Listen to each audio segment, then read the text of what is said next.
सर्वप्रथम देवारे सरांना नमस्कार करते, त्यांचं स्वागत करते.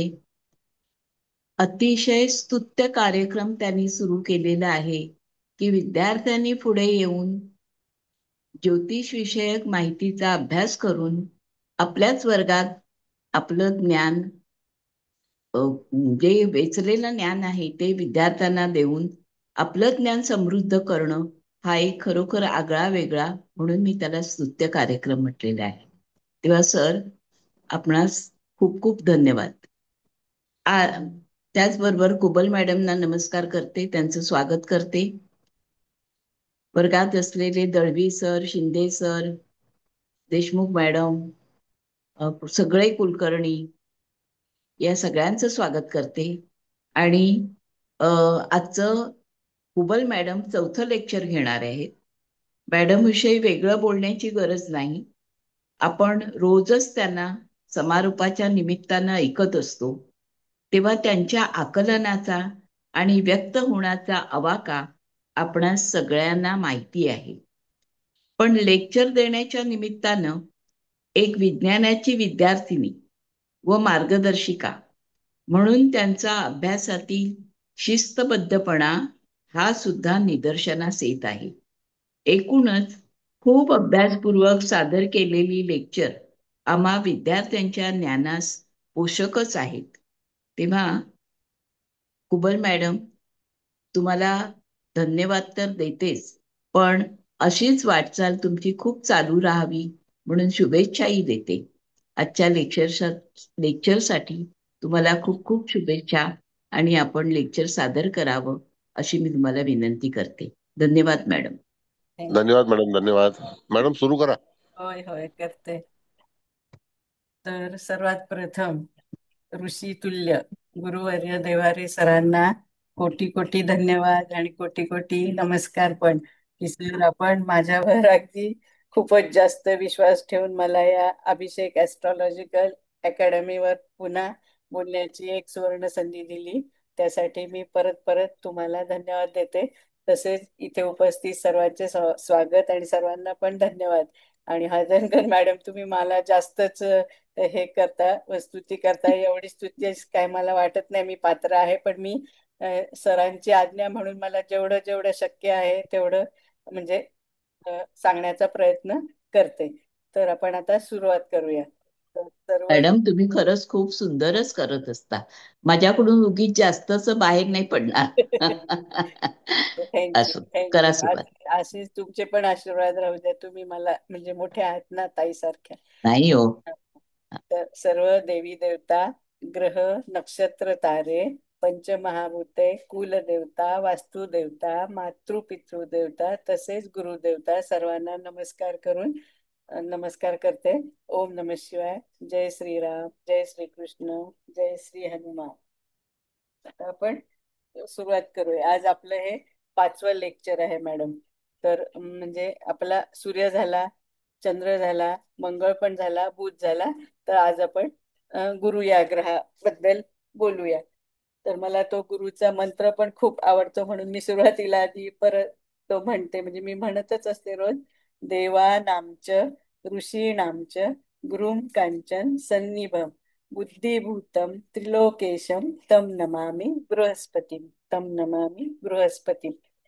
तर हा आपण सुरुवात करूया आता. हा गुरु ग्रह जो आहे ना, हा पृथ्वीच्या कक्षेच्या बाहेरचा दुसरा ग्रह आहे. एक मंगळ झाला आपला कक्षेच्या बाहेरचा, आता हा दुसरा गुरु आहे. आणि पृथ्वीपेक्षा आकाराने 1281 पट मोठा आहे हा गुरुग्रह. आणि हा गुरुग्रह एका राशीत साधारणपणे 1 वर्ष, आपण म्हणतो 13 महिने ते 1 वर्ष म्हणजे राहतो. गुरुला स्वतःभोवती एक प्रदक्षिणा करण्यास 9 तास 50 मिनिटे लागतात. गुरुचा रंग पिवळा आहे. हा शुभ ग्रह असून पुरुष ग्रह आहे. चांदी ह्या धातूवर व हेमंत या ऋतूवर याचा अंमल आहे. याचा रस मधुर आहे. गुरुच्या धनु व मीन या स्वराशी आहेत. कर्क ही त्याची उच्च रास असून 5 अंश हा त्याचा उच्चांश आहे.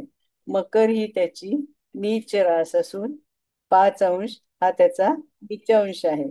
आणि गुरुची धनु ही मूळ त्रिकोण रास आहे. आणि रवी, चंद्र, मंगळ हे त्याचे मित्र ग्रह आहेत. आणि शनी आणि राहू समग्रह आहेत. तर बुध आणि शुक्र हे शत्रुग्रह आहेत. पूर्व दिशेस गुरु दिग्बली होतो. आणि याला म्हणजे प्रत्येक ग्रहाला 7वी दृष्टी असतेच, पण इन ऍडिशन टू दॅट म्हणजे ह्या गुरुग्रहाला 5, 7 आणि 9 म्हणजे 5 आणि 9 ह्या अधिक म्हणजे दृष्ट्या आहेत. म्हणजे या स्थानांवर पण तो पूर्ण दृष्टीने बघतो. गुरु जवळ 2, 5, 9, 10, 11 या स्थानांचे कारकत्व दिले आहे. आणि त्याचे नक्षत्र कोणते आहेत? तर पुनर्वसू, विशाखा व पूर्वा भाद्रपदा. तर ह्याच्यातलं म्हणजे हे सगळे काय त्रिपाद नक्षत्र आहेत. तर ह्या पुनर्वसूचे 3 चरण मिथुनेत येतात, एक चरण कर्केत जातो, म्हणजे शेवटचा 4था चरण. तसेच विशाखाचं पण आहे. म्हणजे विशाखा, एक मिनिट, हा, विशाखाचे 3 ह्याच्यात जातात, तुळेत, आणि एक आपला वृश्चिकेमध्ये. आणि पूर्वा भाद्रपदाचे पण 3 कुंभेत, आणि एक चतुर्थ शेवटचा चरण हा मीनेत असतो. म्हणजे हे त्रिपाद हे 3 जे नक्षत्र आहे, पुनर्वसू, विशाखा, पूर्वा भाद्रपदा, हे गुरुचे स्वतःचे नक्षत्र आहेत. आणि गुरुची महादशा किती वर्षाची असते? तर 16 वर्षाची असते. आणि याचं रत्न म्हणजे समजा गुरु आपल्याला बलवान करायचा आहे, किंवा त्याची महादशा आहे, आपल्याला फळ मिळत नाहीये काही कारणामुळे, तर मग गुरुचं पुष्कराज किंवा ह्याला येल्लो सफायर पण म्हणतात, हे त्याचं रत्न आहे. आणि हा प्रसरणशील म्हणजे ग्रह आहे, म्हणजे कसा विस्तार करणारा ग्रह आहे. आणि गुरुकडे समतोलपणा पण आहे. उच्च म्हणजे उदात्त गोष्टींचा हा कारक आहे. मंदिरे, चर्च, शाळा, महाविद्यालय, न्यायालय, रुग्णालये, धर्म, ज्ञान, नौकानयन, प्रवास, परोपकारी संस्था ज्या असतात ना, असं NGO वगैरे, म्हणजे यांचा विचार या गुरुवरून करतात. गुरु हा सद्भाग्य व शहाणपणा याचे प्रतीक आहे. शुभदृष्ट गुरु व्यक्तीमध्ये म्हणजे माणुसकी, सदाचार, परोपकारी वृत्ती, धार्मिक वृत्ती, सहानुभूती, प्रतिष्ठा, मनापासून काम करण्याची वृत्ती, श्रद्धा, समाजप्रियता असे गुण देतो. पण तोच गुरु जर बिघडलेला असेल तर, म्हणजे मग ते लोक असे ढोंगी असतात आणि अप्रामाणिक असतात. अहम मान्यता त्यांच्यात जास्त असते. मनमोकळेपणा नसतो त्यांच्यात, त्याचा अभाव असतो. थोडेसे आळशी पण असतात. आणि मी म्हणेन तीच पूर्व दिशा अशी त्यांची वृत्ती असते. मग गुरुवरून आपण असं आशावाद किंवा असं काय म्हणायचं, सकारात्मकता पण बघू शकतो. आणि हा प्रसरणशील ग्रह असल्याने हा भरभराट करणारा ग्रह आहे. उमेद वाढवतो जातकाची. गुरु म्हणजे मांगल्य आहे. गुरु हा म्हणजे स्वभावतःच शुभ ग्रह आहे, पण कुंडलीत त्याचे स्थान आणि इतर ग्रहांशी होणारे परिणाम यावर त्याची फळे अवलंबून आहेत. गुरुच्या अंमलाखाली असलेल्या व्यक्ती शिक्षक, कायदा संस्था प्रमुख, बँका, पतपेढ्या यातील अधिकारी, राजकारणी पण असू शकतात, धार्मिक कार्य करणाऱ्या असतात. आणि याचा अंमल म्हणजे गुरुचा अंमल मेदोवृद्धी, यकृत विकार, गळवे येणे, एखाद्या इंद्रियाची जास्त वाढ होणे किंवा सूज येणे, रक्तसंचय वाढणे यावर असतो. आणि म्हणजे आजार कावीळसारखे, कावीळ, घटसर्प, रक्तवाहिन्यांचे विकार, कॅन्सर, त्वचा विकार, असं पोटात म्हणजे जंत किंवा कृमी होणे असे आजार पण होऊ शकतात. आज मला जरा आवाज हे येतोय, ऐकू येत नसेल तर सांगा, कारण थोडं सर्दी सारखं झालंय मला. हं. आता आपण ह्या गुरुची त्रोटक माहिती म्हणजे अशी पटकन बघूया. तर तत्व आकाश तत्व आहे. देवता कोण आहे? तर इंद्र आहे. ज्ञानेंद्रिय कोणती आहे गुरुची? तर कान. कर्मेंद्रिय पाय आहेत. गुण म्हणजे सत्व गुणी आहे. लिंग पुरुष आहे. याची दिशा ईशान्य दिशा दिली आहे. रंग पिवळा, ते तर मी सांगितलंच आहे. वर्ण म्हणजे वर्ग ब्राह्मण. आणि निवासस्थान धन ठेवण्याची जागा. आणि वय 30 वर्ष आहे. रत्न पण सांगितलंय पुष्कराज आहे, रस गोड आहे, ऋतू हेमंत आहे आणि भाग्योदयाचे वर्ष 16व्या वर्षापासूनच म्हणजे भाग्योदय व्हायला सुरुवात होते. आणि दृष्टी अशी सम किंवा सरळ आहे. धातू चांदी आहे. अनुकूल राशी 9, 10, 12, 1, 4, 5 आणि 8. आणि उच्चरास्त मी सांगितलीच आहे कर्क, आणि स्वराशी पण धनु मी सांगितले. नीचरास मकर आहे रास. मित्र ग्रह रवी चंद्र मंगळ, आणि शत्रू ग्रह बुध आणि शुक्र, आणि समग्रह शनी राहू. आणि त्याला म्हणजे अनुकूल भाव 1, 2, 4, 9, 10 आणि 11, आणि प्रतिकूल भाव 3, 6 आणि 8. आणि बाधा स्थाने तृतीय स्थान म्हटले त्रिदोष म्हणजे कफ दोष होतो त्याच्यामुळे. आणि आपल्या न्यूमरॉलॉजी प्रमाणे बघितलं तर 3 अंकाचा अंमल या गुरुवर आहे, आणि दिग्बल पूर्व दिशेला पण आहे म्हणजे. आणि हे याचं मुख्य काम तेच आहे म्हणजे गुरुचं उन्नती, समृद्धी, विकास आणि रक्षण असं पण आहे. आणि त्याला अजून काही थोडेसे उपनावं पण आहेत म्हणजे गुरु व्यतिरिक्त: ईडय, इज्ज, अंगिरा, जीव, देवगुरु, बृहस्पती, देवाधीश किंवा पुरोहित असे पण म्हणजे त्याला नाव आहेत.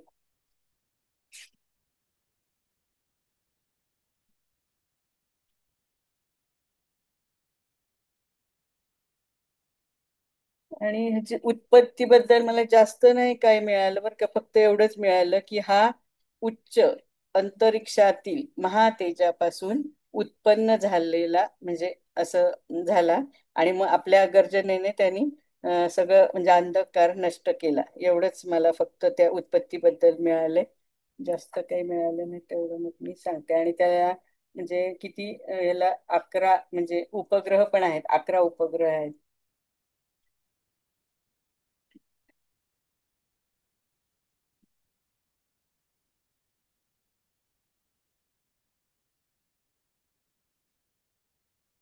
नक्षत्र तर झालं सांग. डायरेक्ट फलादेशाला सुरुवात करूया आता. तर आता मेष राशी म्हणजे प्रत्येक राशीतील गुरु आपण बघूया. तर जर गुरु मेष राशीत असेल तर काय होतं, तर त्या जातकाचा आत्मविश्वास विश्वास म्हणजे त्याला जास्त असतो, पण निर्णयात तो थोडा उतावळा असतो. आध्यात्मिक ज्ञान जरी असले असतंच म्हणजे, पण व्यवहारात मात्र अधीरपणा करतो, असं म्हणजे अधीरता दिसते. शिक्षणात बुद्धिमत्ता असते, पण जे सातत्य हवं ना कायम, तर ते थोडं कमी असतं. आणि संतती संबंधी पण असं थोडा विलंब वगैरे होऊ शकतो. वृषभ राशीतील गुरु काय करतो, तर हा स्थिर, व्यवहारिक व संयमी वृत्ती देतो जातकाला. आणि त्या जातकाकडे आर्थिक स्थैर्य मिळवण्याची क्षमता असते. आणि गुरु कृपेने त्या तो म्हणजे कुटुंबात सुखी असतो. त्याच्याकडे स्थावर असं इस्टेट पण असते, दागदागिने पण असतात. त्याचा आवाज पण सुंदर असतो, आणि त्याला छान छान पदार्थ खायला आवडतात. पण थोडासा जातक हट्टीपणा म्हणजे करतो, आणि त्याला भौतिक म्हणजे मोह थोडा अधिक असतो. वृषभ रासच आहे ना ती शुक्राची. आता मिथुन राशीतील गुरु हा असा जातक चतुर, वक्तृत्व शक्ती प्रखर असते. शिक्षणात पण त्याला प्रावीण्य मिळतं, आणि धार्मिक विचारांपेक्षा तर्कबुद्धी त्याच्याकडे जास्त असते. असा जातक अध्यापन म्हणजे लेखन, आध्यात्मिक चर्चा यात त्याची म्हणजे प्रगती होत असते. पण कधी कधी मतभेद किंवा असं काय म्हणायचं डिप्लोमॅसी किंवा दुहेरी विचार पण दिसू शकतात. आणि त्याला मित्रांचं आणि बंधूंचं सहकार्य पण लाभतं. कर्क राशीतील गुरु काय करतो, हा इथे तर हा गुरु उच्ची म्हणजे उच्चीचाच आहे ना, आणि सर्वात शुभ स्थान पण आहे गुरुसाठी. धर्म, अध्यात्म, दया व ज्ञानाने परिपूर्ण असा जातक असतो. तो उत्तम शिक्षण घेतो. सुसंस्कृत म्हणजे असं संस्कार पण असतात त्याच्याकडे. आणि कुटुंबाचा मान सन्मान पण म्हणजे त्याला त्या अशा जातकाच्या कुटुंबाला मान सन्मान पण मिळतो. आणि त्याला मातेचं आणि गृह सौख्य पण चांगलं मिळतं. आणि मोठ्या पदावर असं पोचवतो जातकाला असा गुरु. सिंह राशीतील गुरु नेतृत्व, शिक्षण, राजकारण यात जातक यशस्वी होतो. धर्मभावना दृढ असते. प्रतिष्ठा मात्र त्याला हवी असते. स्वाभिमान जास्त म्हणजे थोडा जास्त स्वाभिमान असतो, पण असं त्याचं हृदय पण विशाल असतं.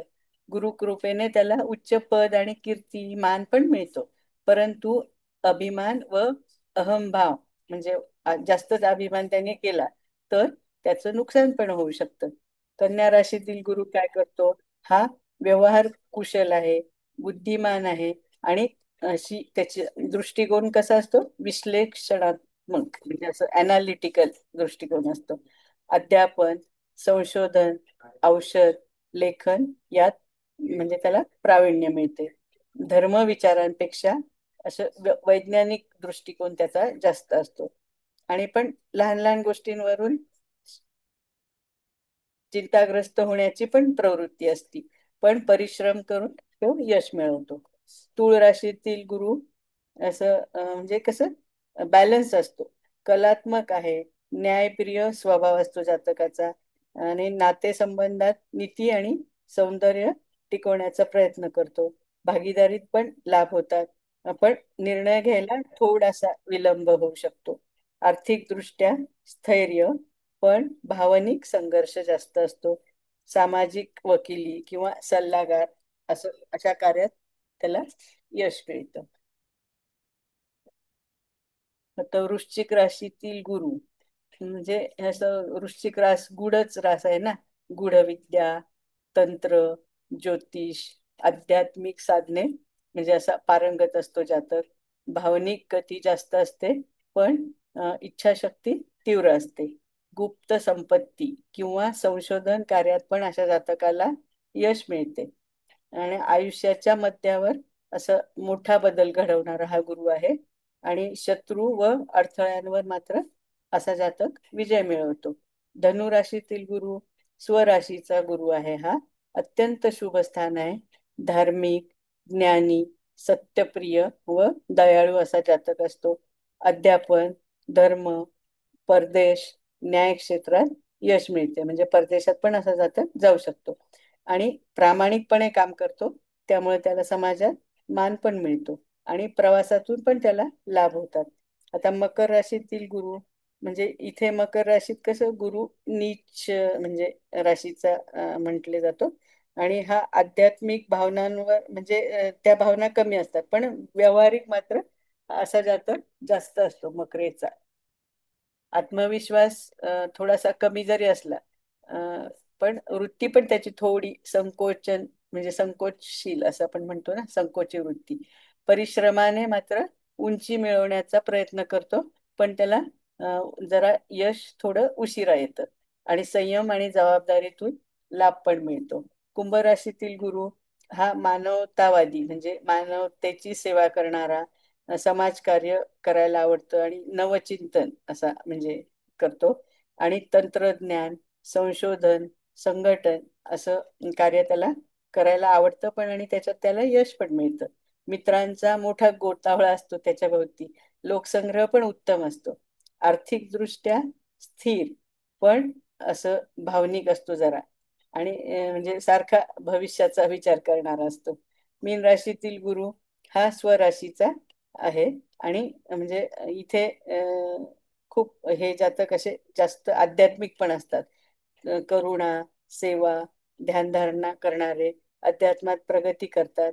आणि त्यांना असं अंतर्ज्ञान असं त्यांचं तीव्र असतं. आणि दैवी शक्तीचा पण कधी कधी अशा जातकांना अनुभव येऊ शकतो. परोपकारातून यश मिळते व आशीर्वाद पण मिळतात. आणि पण हे भौतिक जगापासून थोडे अलिप्त असतात मीन राशीतले गुरुवाले.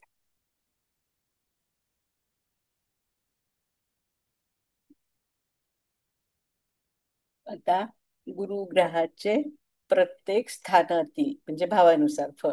तर जर हा आपले हे गुरु महाराज प्रथम स्थानी असतील म्हणजे तनुभावात असेल तर काय म्हणजे जातक असं बुद्धिमान तर असतोच आणि त्याचं आरोग्य पण उत्तम असतं. धार्मिक वृत्ती असते. असं त्याला म्हणजे मान सन्मान पण मिळतो, आदर पण मिळतो. आणि विद्वान, विनम्र आणि असं म्हणजे लोकांना सल्ला देताना तो चांगला सल्लागार असतो. पण जर हाच गुरु नीच असेल समजा प्रथम स्थानात, तर थोडस म्हणजे तो जातक अहंकारी पण होऊ शकतो आणि ओबेसिटी म्हणजे वजनात त्याच्या वाढ पण होते. म्हणजे ही त्या गुरुचं म्हणजे निगेटिव्हिटी आहे. दुसऱ्या भावात जर गुरु असेल तर जातकाची वाणी अतिशय गोड मधुर असते आणि धनप्राप्ती त्याला चांगली मिळते. परिवारात तो आदरणीय असतो आणि कुटुंबात पण त्याच्या असं धार्मिक वातावरण असतं आणि त्याची गोड आणि मधुर वाणी असते, त्यामुळं ती अशी वाणी कशी प्रभावी असते, म्हणजे तो लोकांना प्रभावित करतो आपल्या वाणीने. तिसऱ्या भावात म्हणजे पराक्रम स्थानात गुरु असेल तर जातक असं धैर्यशील असतो, परिश्रम करणारा असतो आणि त्याला धार्मिक कार्यात रुची पण असते आणि भावंडांकडून त्याला असं स्नेह प्रेम पण मिळतं. पण कधी कधी आत्मविश्वास असा कमी पण असू शकतो. चौथ्या स्थानात गुरु असेल तर घर, माता, वाहन, संपत्ती म्हणजे यांचं सुख त्याला चांगलं म्हणजे प्राप्त होतं. शिक्षणात पण तो चांगली प्रगती करतो, त्याच्या घरातलं वातावरण पण आनंदी असतं आणि हे वाहन वगैरे मिळतं तर ते तर मी सांगितले. आता गुरु पाचव्या स्थानात असेल तर म्हणजे अशा जातकाची संतती बुद्धिमान असते. धर्म, अध्यात्म, शिक्षणात पण त्याला यश मिळतं आणि म्हणजे असं काय म्हणायचं अध्यापन किंवा सल्लागार पण अशा क्षेत्रात असा जातक जाऊ शकतो. सहाव्या भावात गुरु असेल तर म्हणजे शत्रूवर असा जातक विजय मिळवणार असतो. पण त्यांनी थोडी ह्याची आपल्या स्वतःच्या आरोग्याची काळजी घ्यायला हवी, जेवढी घ्यायला पाहिजे तेवढी तो घेत नाही आणि अशा त्याचं जे कार्यक्षेत्र असेल तिथं स्थैर्यता पण असते आणि थोडस ह्याला म्हणजे हा एक आपण सल्ला देऊ शकतो की थोडा असा जातक गर्व किंवा ईर्ष्या इतरांची करणारा असतो, तर ते त्यांनी टाळायला हवं. सातव्या भावात जर गुरु असेल तर मग मिळणारा जोडीदार उत्तम असतो. असं कौटुंबिक सौख्य पण त्याला चांगलं मिळतं. व्यावसायिक भागीदारी पण त्याची यशस्वी होते आणि त्याचा जोडीदार धार्मिक असतो, सुशिक्षित म्हणजे चांगला शिक्षण घेतलेला असतो. पण कधी कधी म्हणजे गुरु जर बिघडला असेल तर दाम्पत्य जीवनात असे थोडेसे मतभेद पण होऊ शकतात. आठव्या भावात जर गुरु असेल तर आध्यात्मिक ज्ञान चांगले असते आणि गूढ विषय शिकण्याकडे त्याचा कल असतो. आणि दीर्घायुष्य पण असतो जातक. पण त्याचे आर्थिक उठतात म्हणजे अप्स अँड डाऊन असतात थोडेसे आणि गुप्त शत्रू पण म्हणजे त्याला असू शकतात. नवव्या भावात जर गुरु असेल तर हे म्हणजे आपला भाग्य ना, भाग्यभाव म्हणजे असा जातक भाग्यवानच असतो, धार्मिक असतो. त्याला म्हणजे वडिलांचं सुख पण चांगलं मिळते आणि त्याच्यावर सदैव गुरु कृपा पण असते आणि ह्याला प्रवासातनं लाभ होतात आणि उच्च शिक्षणात पण त्याला यश मिळतं. अं, ज्यावेळेस गुरु 10व्या भावात असेल तेव्हा त्याला मान, पद, कीर्ती असे पण मिळते आणि नेतृत्व गुण त्याचा चांगला असतो आणि म्हणजे असा जातक अशा मोठ्या पदावर पण पोहोचतो, धार्मिक कार्य करणारा असतो आणि प्रशासनात पण अशा जातकाला यश मिळतं. 11व्या भावात जर गुरु असेल तर म्हणजे त्याला मित्र असे पूर्ण सहकार्य करतात, मित्रांकडून त्याला लाभ पण होतात, त्याच्या काही इच्छा असतील तर त्या पण पूर्ण होतात. संपत्ती भरपूर मिळते, समाजात प्रतिष्ठा मिळते, सन्मान कीर्ती सगळं मिळतं. आणि 12व्या भावात जर गुरु असेल तर अशा जातकाचा परदेश प्रवास होतो. त्याला अध्यात्मात म्हणजे गोडी असते. तो पण ध्यानधारणा करणारा असतो, दानधर्म करणारा असतो, पण त्याचे खर्च पण वाढतात आणि त्याची आत्मिक प्रगती पण होते. आणि जर नीच म्हणजे गुरु नीच म्हणजे असं हे असेल अशुभ असेल तर त्याला थोड्याशा आर्थिक अडचणी किंवा आर्थिक चणचण पण भासू शकते.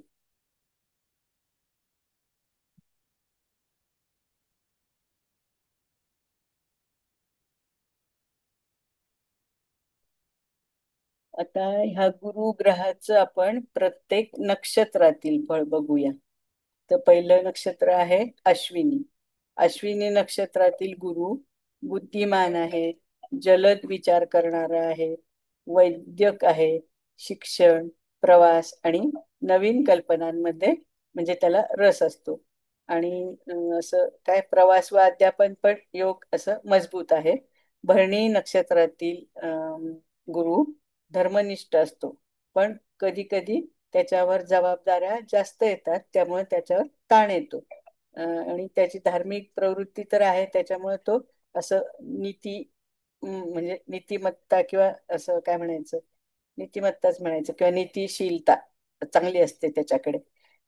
कृत्तिका नक्षत्रातील गुरु हा नेतृत्व गुण चांगला देतो, निर्णय क्षमता चांगली असते, सल्लागार वृत्तीचा जातक असतो, अध्यापन, प्रशासन, वकिली, धर्मोपदेशक या क्षेत्रात अशा जातकाला यश मिळते. रोहिणी नक्षत्रातील जातक म्हणजे रोहिणी नक्षत्रातील गुरु सौंदर्य, कला, संपत्ती, प्रतिष्ठा देतो, घर चांगलं घर देतो, वाहन देतो, सगळ्या सुख सुविधा त्याला मिळतात आणि स्त्री पक्षाकडून लाभ होतो. मृगशिरा नक्षत्रातील गुरु हा संशोधक असतो, वैज्ञानिक असतो, अध्यापक असतो, सतत नवीन गोष्टी शिकण्याची आणि शिकवण्याची पण आवड असते. पण थोडस मन कधी कधी त्याचं असं अस्थिर असतं. आर्द्रा नक्षत्रातील गुरु भावनिक दृष्ट्या गुंतलेला असतो, कर्मठ असतो, पण कधी कधी असा दुःखी पण असतो. समाजसेवा किंवा मानसशास्त्रात त्याला यश मिळते.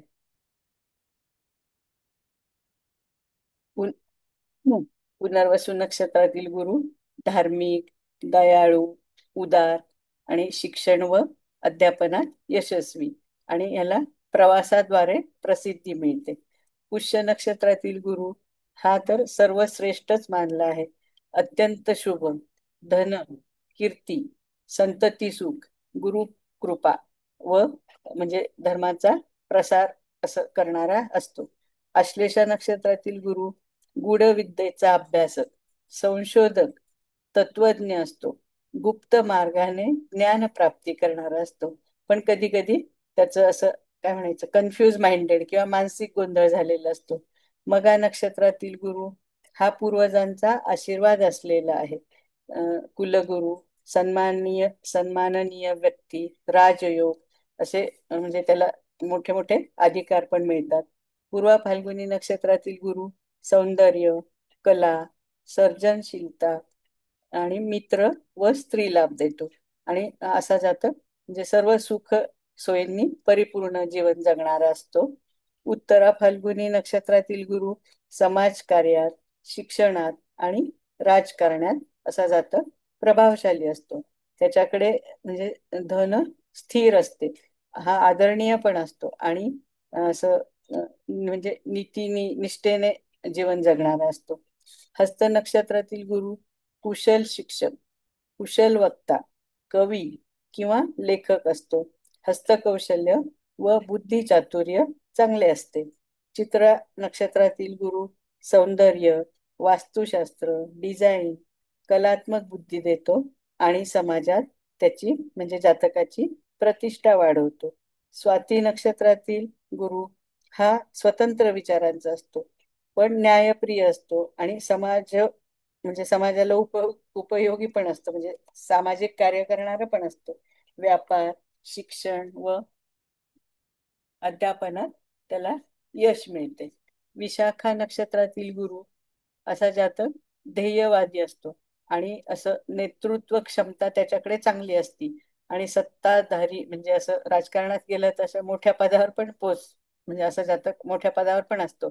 परिश्रमाने त्याला यश मिळतं आणि धार्मिक प्रवासाचा योग पण येतो अशा जातकाला. अनुराधा नक्षत्रातील गुरु म्हणजे मित्रांमध्ये तो असं खूप प्रिय असतो, समजूतदार असतो, सामाजिक कार्यात पण निपुण असतो, आणि परदेश योग पण अशा जातकाला उत्तम प्रकारचा असतो. ज्येष्ठा नक्षत्रातील गुरु हा आत्मविश्वासी, गूढ व बुद्धिवादी, पण अहंकार थोडा असतो, त्यामुळं संघर्ष होऊ शकतात. शासन किंवा प्रशासनात यश मिळते. मूळ नक्षत्रातील गुरु तत्वज्ञानी असतो, अध्यात्म, वेदांत, संशोधन असं म्हणजे करणारा असतो, आणि त्याला म्हणजे गुरुकृपा पण त्याच्यावर असते. आणि त्यामुळे त्याची आध्यात्मिक उन्नती चांगली होते. पूर्वाषाढा नक्षत्रातील गुरु विजय, कीर्ती, बुद्धी व परोपकार देतो. आणि असा जातक न्यायप्रिय असतो आणि म्हणजे प्रसिद्ध शिक्षक पण असतो. उत्तराषाढा नक्षत्रातील गुरु धर्मगुरु, नीतिवान, प्रामाणिक व लोकप्रिय नेता बनवतो म्हणजे अशा जातकाला, आणि समाजात मान सन्मान मिळवून देतो. श्रवण नक्षत्रातील गुरु विद्वान, वक्ता, शिक्षक किंवा धार्मिक नेता बनवतो म्हणजे जातकाला, आणि शिक्षण आणि प्रवासात म्हणजे असं त्याचं म्हणजे भाग्य चांगलं असतं. म्हणजे चांगल्या प्रकारचं शिक्षण घेतो आणि प्रवास पण चांगल्या प्रकारचे होतात. धनिष्ठा नक्षत्रातील गुरु संगीत, कला क्षेत्र, आर्थिक लाभ व सामाजिक प्रतिष्ठा देतो, आणि अशा जातकाला नेहमीच मित्रमंडळींचा आधार मिळतो. शतभिषा नक्षत्रातील गुरु गूढशास्त्र, औषध, तंत्र आणि ध्यान पण करण्यात असा जातक कुशल असतो. एकांत प्रिय असतो, पण तो ज्ञानी पण असतो.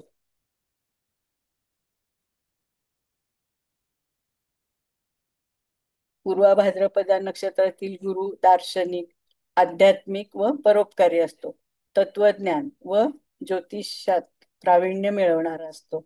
उत्तरा भाद्रपदा म्हणजे नक्षत्रातील गुरु गंभीर असतो, थोडा संयमी असतो, तपस्वी असतो, परोपकारी असतो, आणि म्हणजे असे संत कसे स्वभावाचे असतात तसा स्वभाव त्या जातकाचा असतो.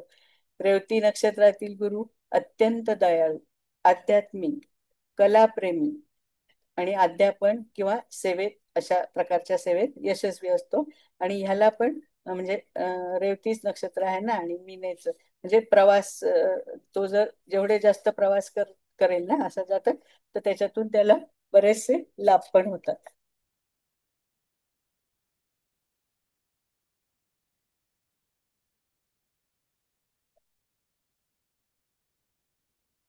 आता गुरुग्रहाचे नवांशानुसार फळ.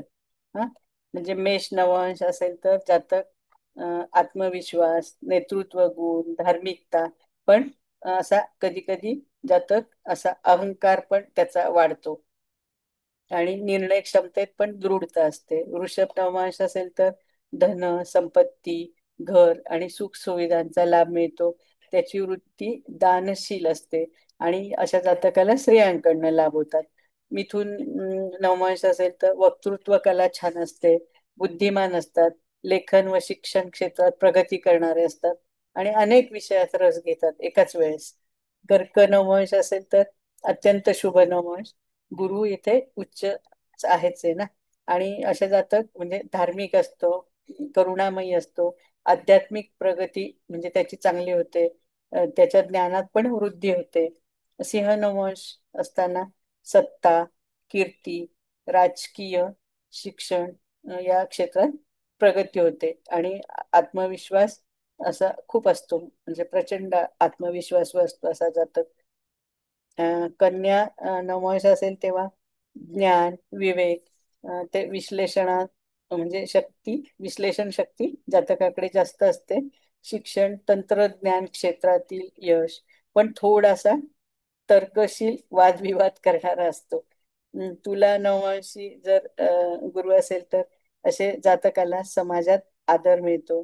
असं संतुलन प्रिय असतो तो, म्हणजे असं बॅलन्स राखणारा असतो.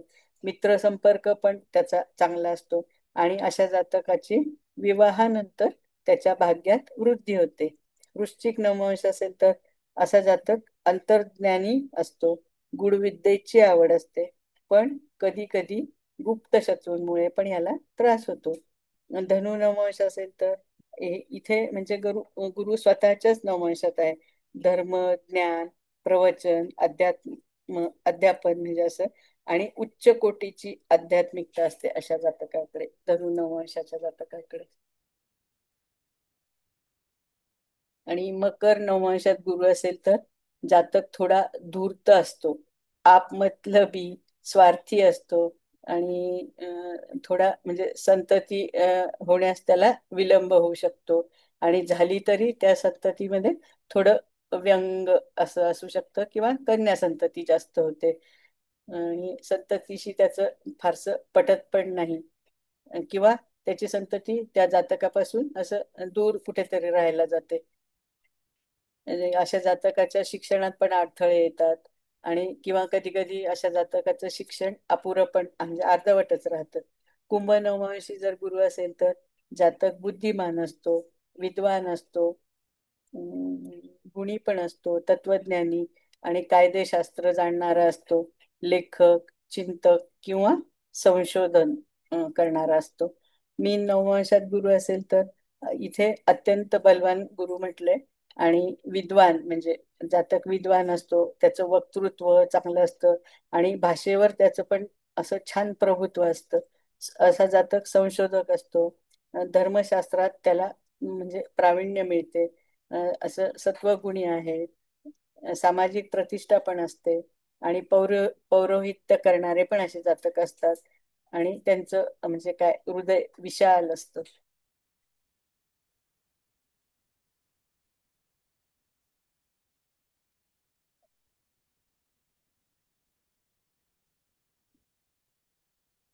तर गुरुची दृष्टी आपण बघूया. गुरुला किती 5, 7 आणि 9 अशा दृष्टी आहे ना. तर मग जेव्हा गुरुची 5वी दृष्टी ना, तेव्हा ज्ञान व संतानाशी संबंधित आहे. म्हणजे हा भाव बुद्धी, शिक्षण, धर्म आणि सर्जनशीलता दाखवतो. म्हणजे इथे गुरु 5वी दृष्टी टाकतो, म्हणजे जिथं तिथे ज्ञान, शहाणपण आणि समज वाढते जातकाची, आणि त्या भावातील विषयांमध्ये प्रगती आणि शुभ परिणाम मिळतात. मग उदाहरणार्थ जर गुरु पहिल्या भावात असेल तर त्याची 5वी दृष्टी 5व्या भावावर जाते, म्हणजे तिथे मग काय बुद्धिमत्ता, संतती आणि जातकाला शिक्षणामध्ये यश मिळू शकतं. आणि ही गुरुची 7वी दृष्टी काय देते, समतोल, म्हणजे विवाह, भागीदारी असा पण गोष्टी बघू शकतो ना. तर ही दृष्टी संतुलन, न्याय आणि व्यवहारिकतेशी संबंधित आहे. ज्या भावावर ही दृष्टी पडते तिथे शुभ संबंध, विवाह योग, सहकार्य आणि भागीदारी यश मिळते. समजा गुरु पहिल्या भावात असेल आणि त्याची 7वी दृष्टी 7व्या भावावर असेल तर अशा जातकाला जोडीदार उत्तम मिळतो, आणि त्याचं म्हणजे विवाह स्थिर राहतो, आणि व्यावसायिक संबंध पण त्याचे चांगले असतात. आता गुरुची 9वी दृष्टी ही म्हणजे भाग्य व धर्मदृष्टी असं म्हटले, किंवा ह्याला अमृत दृष्टी पण म्हटलंय, म्हणजे सगळ्यात चांगली दृष्टी, ही सर्वात शुभ दृष्टी किंवा अमृत दृष्टी मानली आहे. ती भाग्य, धर्म, गुरुत्व, आध्यात्मिकता आणि प्रवास वाढवते. ज्या भावावर ही दृष्टी पडते तिथे दैवी कृपा होते, भाग्यात वृद्धी होते. उदाहरणार्थ पहिल्या भावात जर गुरु असेल, त्याची 9वी दृष्टी 9व्या भावावर म्हणजे भाग्य भावावर, मग तिथे काय होईल, भाग्यात वृद्धी होईल, अध्यात्म, शिक्षण आणि गुरूंचा आशीर्वाद पण मिळेल. अशा जातकाचं परदेश गमन पण होईल.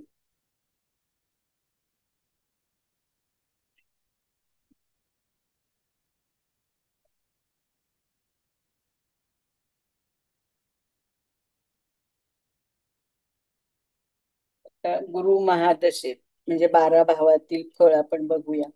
म्हणजे गुरुची महादशा समजा आली आहे जातकाला, ती 16 वर्षाची असते ना, आणि गुरु समजा लग्न भाव म्हणजे प्रथम स्थानात असेल तर म्हणजे बुद्धी तेजस्वी होते, प्रतिष्ठा वाढते, आत्मविश्वास वाढतो, आणि असे शुभ योग निर्माण होतात. दुसऱ्या भावात म्हणजे धनभाव असेल, म्हणजे गुरु धनभावात असेल त्यावेळेस, ज्यावेळेस गुरुची महादशा चालू असेल तेव्हा, तर धनप्राप्ती, कौटुंबिक सुख, वाणीत गोडवा, आणि असा जातक अध्यापन करणारा म्हणजे धार्मिक अध्यापन करणारा किंवा धार्मिक भाषणे देणारा पण असतो. तृतीय भावात असेल गुरु तर भावंडांकडून जातकाला मदत मिळते, तो काही असे लेखन करू शकतो, प्रवास करतो, आणि त्याचा असा मानसिक उत्साह खूप प्रचंड वाढलेला असतो, नवीन नवीन कामं सुरू करतो. 4थ्या भावात गुरु असेल तर त्याला स्थावर संपत्ती मिळते, आईचे सुख चांगलं मिळते, घर वाहन खरेदीचे योग येतात, आणि असं त्याच्या जीवनातली शांतता वाढते. 5व्या भावात गुरु असेल तर संतान प्राप्तीचे योग येतात, उच्च शिक्षण त्याला घ्यायचं असेल तर त्याचे पण योग येतात. असा जातक सर्जनशील असतो, आणि त्याचा आध्यात्मिक विकास पण होतो. आता 6व्या भावात जर गुरु असेल तर कर्ज, शत्रू किंवा आजारपण वाढण्याची शक्यता आहे. पण परिश्रमाने जातकाला काही वेळानंतर यश मिळते. 7व्या भावात गुरु असेल तर म्हणजे जर जातकाचं लग्न व्हायचं असेल तर म्हणजे ते विवाह योग जुळून येतात. मग आणि समजा झालेलंच असेल लग्न तर जोडीदाराचं सौख्य चांगलं मिळतं. व्यावसायिक भागीदारी जर तो करणार असेल किंवा करेल तर ती म्हणजे भागीदारी त्याच्यासाठी लाभदायक ठरते.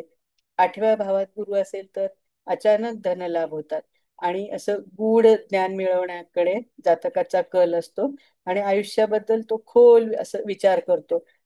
पण या जातकाला आपण असा सल्ला द्यायला हवा, हे बाकीचं करत असताना तो आरोग्याकडे मात्र लक्ष देत नाही, तर त्याने आरोग्याची काळजी घ्यायला हवी. 9व्या भावात जर गुरु असेल तर हा म्हणजे भाग्यवृद्धी करणार होते म्हणजे त्याची, आणि त्याचे प्रवास पण असं आपण म्हणतो ना धार्मिक प्रवास, म्हणजे कुठे कुठे जातात असे काय काय हे करायला धार्मिक प्रवास होतात थोडक्यात. आणि गुरु कृपा त्यांच्यावर म्हणजे अशी चांगली असते. आणि जर जातक उच्च शिक्षण त्याला घ्यायचं असेल किंवा घेत असेल तर त्या उच्च शिक्षणात पण त्याला असं चांगल्यापैकी यश मिळतं. 10वा भाव इथे करिअरमध्ये उन्नती होते, सामाजिक कीर्ती मिळते. आणि जर असं जातक नोकरी वगैरे करत असेल तर त्याला उच्च पद प्राप्ती होते. 11व्या भावात गुरु असेल तर त्याला सर्व प्रकारचा म्हणजे लाभ मिळतो, म्हणजे त्याच्या सर्व इच्छा पूर्ण होतात. मित्रांचे सहकार्य मिळते. आणि जर काही व्यापार वगैरे करत असेल तर त्याच्या म्हणजे व्यापार म्हणजे उत्पन्नात पण वाढ होते आणि धनलाभ पण चांगले मिळतात. 12व्या भावात जर गुरु असेल तर अशा जातकाचा परदेश प्रवास होतो. तो असं ध्यान धारणा करण्यात म्हणजे त्याची रुची वाढते. अध्यात्म पण त्याचं चांगलं होतं. आणि असं काय आध्यात्मिक खर्च वाढण्याची पण अशा वेळेस शक्यता असते. पण जरी खर्च झाले तरी त्याला असं काय म्हणतात आंतरिक शांती मिळते, म्हणजे कितीही खर्च झाला अध्यात्मासाठी तरी त्याला अशी शांती पण मिळते.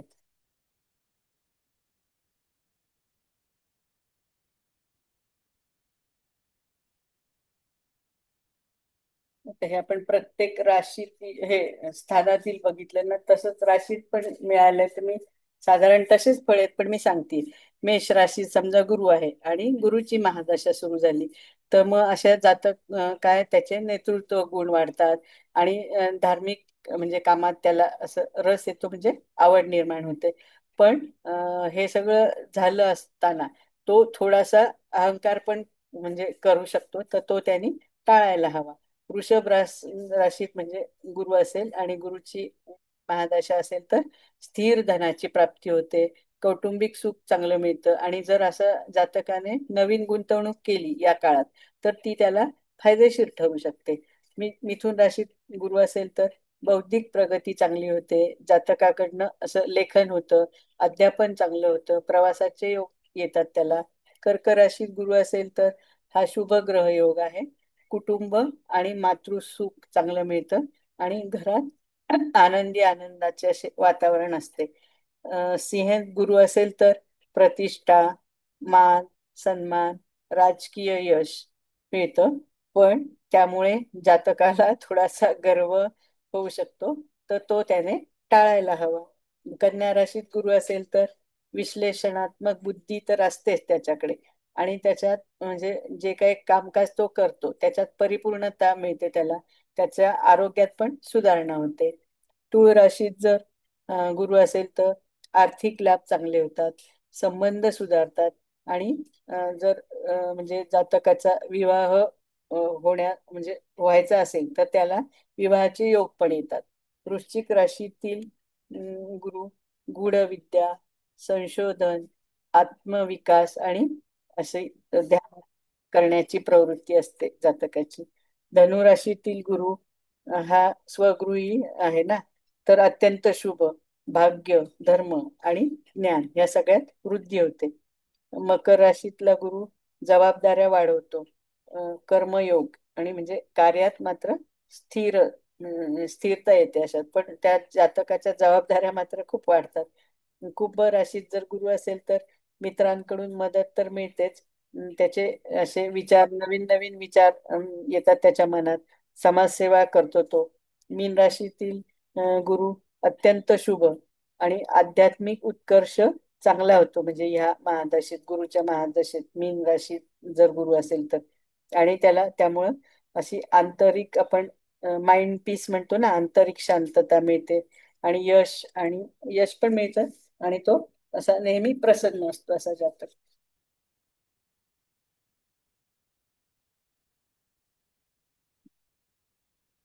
आता गुरु महादशा आणि त्याच्यात अंतर्दशा मिळणारी फळे बघू आपण. म्हणजे गुरुची जर अंतर्दशा असेल तर हा काळ शुभ काळ आहे. धर्म, शिक्षण, सन्मान, पदोन्नती, आर्थिक स्थैर्य, गुरु गुरुकृपा वाढते आणि जातक उच्च अध्ययन करतो. आध्यात्मिक प्रगती पण होते. आणि शनीची अंतर्दशा असेल तर हा थोडा म्हणजे थोडा नाही म्हणजे चांगला. शनी कसा कर्म प्रधान आहे ना, मग कर्म प्रधान काळ आहे. पण जातक मेहनत करतो आणि त्या मेहनतीने त्याला यश पण मिळतं. पण थोडस विलंबाने यश मिळतं, पण स्थिर यश मिळतं. म्हणजे त्याची प्रगती स्थिर होते. न्याय, जबाबदारी वाढते. म्हणजे असे जबाबदारीचे कामं त्याच्यावर येतात. त्यामुळे त्याच्या शरीरावर थोडासा त्याला ताण पण जाणवू शकतो. गुरु महादशेत बुध अंतर्दशा असेल तर ज्ञान, शिक्षण, बुद्धिमत्ता वाढते. व्यावसायिक लाभ चांगले होतात. असे नवीन नवीन संबंध जुळून येतात. लेखन व वक्तृत्वात यश मिळते आणि थोडासा जातक काही असा गोंधळलेल्या अवस्थेत पण असू शकतो. गुरु केतू अंतर्दशा अध्यात्माकडे झुकाव असतो अशा जातकाचा. काही भ्रम, गोंधळ किंवा मानसिक म्हणजे असं कन्फ्युजन पण होऊ शकतं. आत्मज्ञान वाढते, परंतु भौतिक हानी होऊ शकते.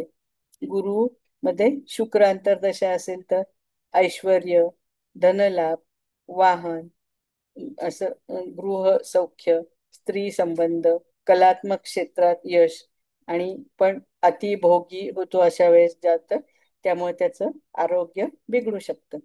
गुरु सूर्याची अंतर्दशा असेल तर सन्मान, म्हणजे सन्माननीय असं पद मिळतं त्याला, अधिकार मिळतो, सरकारी लाभ मिळतात. पण जातकाचा अहंकार पण वाढू शकतो. आता आणि वडिलांशी संबंध थोडेसे चेक करायला हवे. तिथे गडबड होऊ शकते. आत्मविश्वास पण वाढतो त्याचा. गुरु चंद्राची अंतर्दशा असेल तर जातकाला मानसिक शांती मिळते, मातेचे सुख चांगलं मिळते, वाहन, संपत्ती, घर याचं पण सुख चांगलं मिळतं. तिथे त्याला लाभ मिळतात आणि कुटुंबात पण असं सौहार्दपूर्ण वातावरण असतं. प्रवासाची योग येतात. पण कधी कधी भावनिक अस्थिरता पण जाणवते. गुरुमध्ये मंगळ ग्रहाची अंतर्दशा असेल तर हा मंगळ कसा उत्साही आहे ना, धैर्य, उत्साह, स्पर्धेत विजय मिळवतो. त्याला जमीन जुमल्याचा लाभ होतो. व्यावहारिक पण व्यावसायिक यश चांगले मिळते. पण त्यांनी त्याच्या रागावर आणि वादविवाद थोडेसे टाळायला हवेत. आणि अशा वेळेस अपघाताची पण शक्यता असते. आणि गुरुत राहूची अंतर्दशा असेल तर थोडं मिश्र फळ आहे. म्हणजे अचानक असे काही बदल घडतात जातकाच्या आयुष्यात. परदेश योग येतात, आध्यात्मिक अनुभव पण त्याला येतात. पण काही काही वेळेस त्याची फसवणूक पण होते आणि शत्रू पण वाढलेले असतात त्याचे. म्हणजे त्यांनी थोडं जपून राहायला हवं आणि मानसिक गोंधळ पण होऊ शकतो.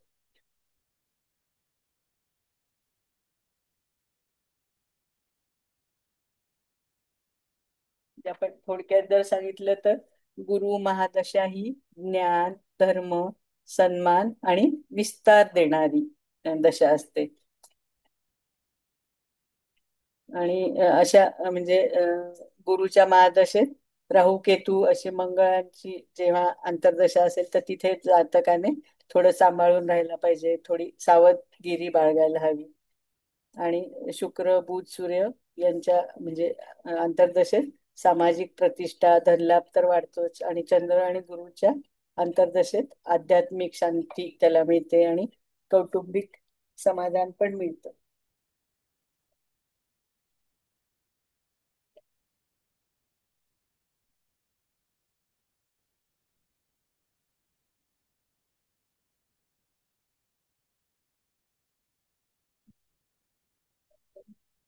गोचरीचे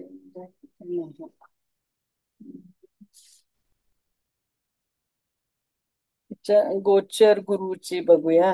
म्हणजे ज्यावेळेस गोचर गुरु त्याची शुभस्थाने कोणची आहेत तर 2, 5, 7, 9 आणि 11. म्हणजे या स्थानी जर गोचरीने गुरु आला तर म्हणजे असे म्हणजे फळं कसे मिळतात ते बघूया आपण. अशा वेळेस जातकाला मान सन्मान, वैभव, श्रेष्ठत्व म्हणजे मिळतं. लोकसमाजात असा बहुमान मिळतो. पैशाची त्याला काही अडीअडचण राहत नाही. आणि श्रम म्हणजे थोड्या श्रमाने त्याची महत्वाची कामे सिद्धीस जातात. मनाची वृत्ती शांत, स्थिर व विचारी असते. संतती सौख्य उत्तम. स्त्रीची व स्वतःची प्रकृती पण निरोगी असते. म्हणजे चिंतादायक काही वातावरण नसतं. व्यवसाय व नोकरीच्या बाबतीत पण सुख म्हणजे सुख मिळतं त्याला. आनंदी दिवस येतात. द्रव्य लाभ म्हणजे धनलाभ चांगला होतो. आणि सत्कर्म करण्याकडे जातकाचा म्हणजे असा ओढा असतो. परोपकाराची वृत्ती असते त्याची. त्याच्या हातनं असे चांगले चांगले कार्य करतात. म्हणजे हा ऐश्वर्यदायीच काळ आहे. विद्येत यश मिळते, मान सन्मान आणि समाजात पण असा जातक म्हणजे काय पुढारीपणा मिळवतो.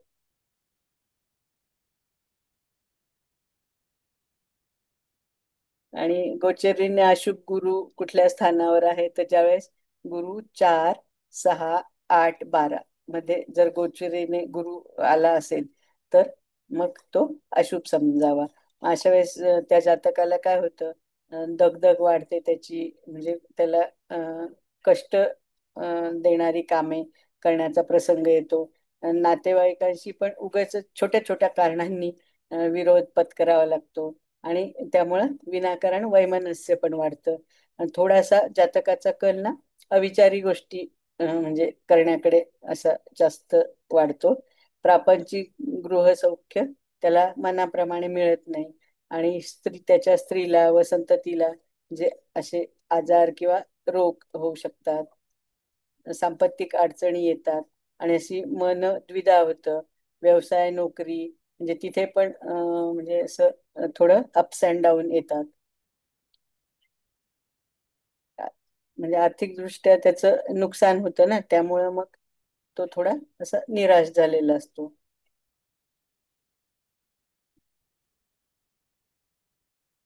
कोर्टाच्या कामात पण त्याला म्हणजे त्रास किंवा नुकसान होऊ शकतं. आता ह्या गोचर गुरुचं प्रत्येक स्थानाप्रमाणे फळ बघूया आपण. जर गोचरीचा गुरु प्रथम स्थानात आला तर उत्पन्न कमी आणि खर्च जास्त होतात. म्हणजे नुकसानीचा संभव. निरर्थक असं भय वाढतं. वादविवादाचे प्रसंग येतात. स्थानहानी होते. स्थान परिवर्तन होण्याचे पण योग येतात. उत्पन्नाच्या साधनात घट होते. आणि बुद्धी विवेक असं म्हणजे त्याची बुद्धी चालतच नाही. दुसऱ्या स्थानात जर गुरु आला तर लाभ, आर्थिक स्थिती सुधारणा, आनंद, भोगविलास, कौटुंबिक सुख शांती आणि सर्व प्रकारे शुभ फलदायी. तिसऱ्या स्थानात जर गुरु आला तर स्थाननाश, कार्यनाश अशा बदली होण्याचे योग येतात. आणि म्हणजे पद अवन्नती म्हणजे त्याला मोठ्या पदावरून खालच्या पदावर यावं लागतं. किंवा काही काही वेळेस त्याची नोकरी सुटते पण. आणि उत्पन्नाचे एखादे हातात म्हणजे एखादे साधन त्याच्या हातातून निसटून जाते. खर्चात वाढ होते. प्रकृती अस्वास्थ्य म्हणजे प्रकृती अशी थोडी बिघडते त्याची. आणि अनेक अडचणी येतात. चौथ्या स्थानात जर गुरु असेल तर धन म्हणजे धनहानी होते. नुकसानीचे म्हणजे नुकसान होते धनाचे. मित्र व कुटुंबातील लोकांच्या प्रश्नावरून म्हणजे असं त्याला त्रास होतो. पाचव्या स्थानात गुरु असेल तर सुख शांती, कौटुंबिक सुख, आनंद विलास, आर्थिक स्थिती सुधारणा आणि आर्थिक फायदा पण चांगला होतो. व्यवसाय करत असेल तर त्या व्यवसायाची भरभराट पण होते. आणि संतती व हाताखालच्या व्यक्तींकडून चांगलं सहकार्य मिळतं. मित्राचे सुख पण चांगले असते म्हणजे मित्रांचे. 6व्या स्थानात गुरु असेल तर अनारोग्य, अशांती आणि असे काय पोटाचे विकार आणि किंवा शत्रूंमध्ये पण वाढ होते. 7व्या स्थानात गुरु असेल तर व्यवसायात भरभराट, आर्थिक स्थिती सुधारणा आणि फायदा पण मिळतो. संतती सौख्य चांगले मिळते. नोकर चाकर यांच्याकडून पण म्हणजे असे ते त्यांचं चांगलं सहकार्य मिळतं. वैवाहिक सौख्य चांगलं, कौटुंबिक वातावरण एकंदरीत असं सुखी असतं. 8व्या स्थानात गुरु असेल तर परिस्थितीच्या बंधनात अडकले जातो असा जात.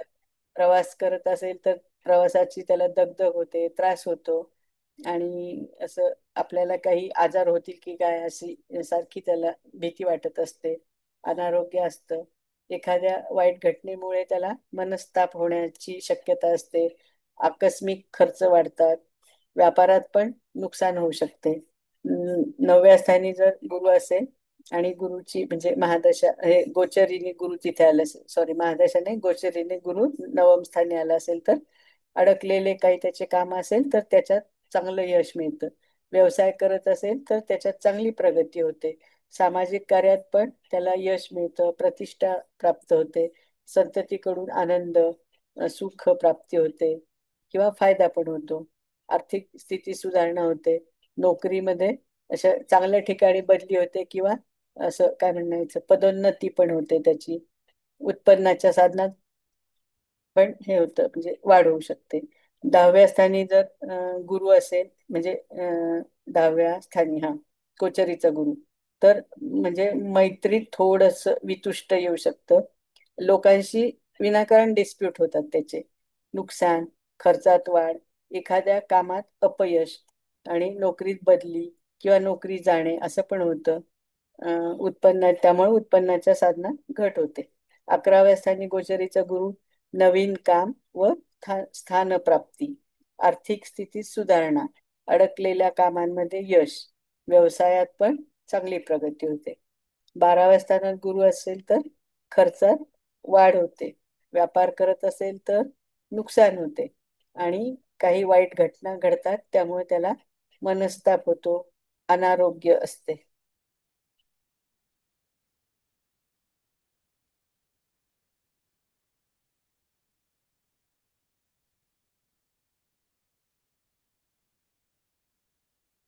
आता गुरुचे नक्षत्र गोचर.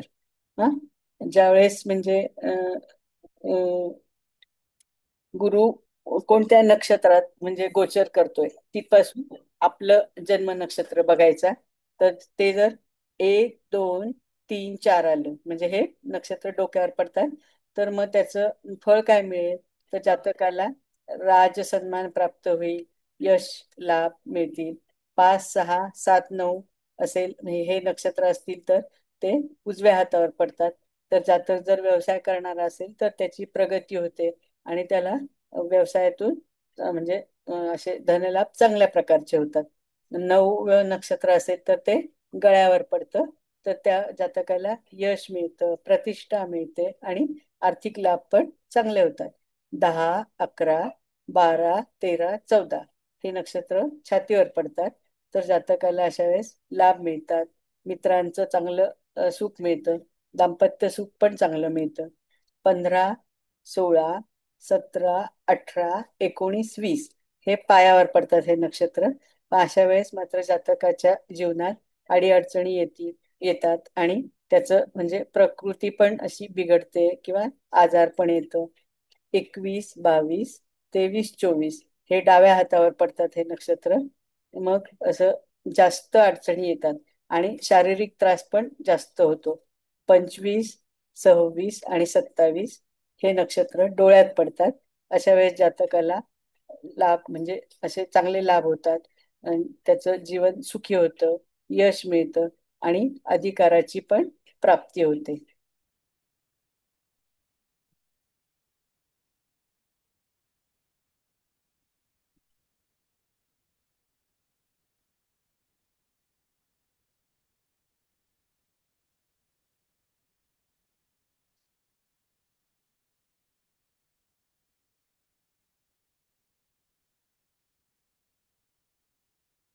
काय राहिलंय बघा.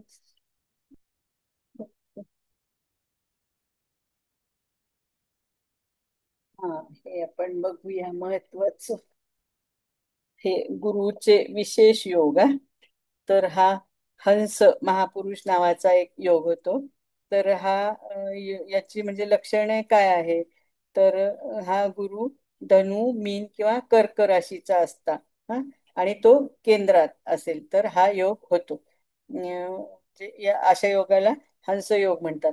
पण मोस्टली कर्केचाच गुरु आणि केंद्रात असेल तर हा म्हणजे जास्त प्रभावी ठरतो बरं का.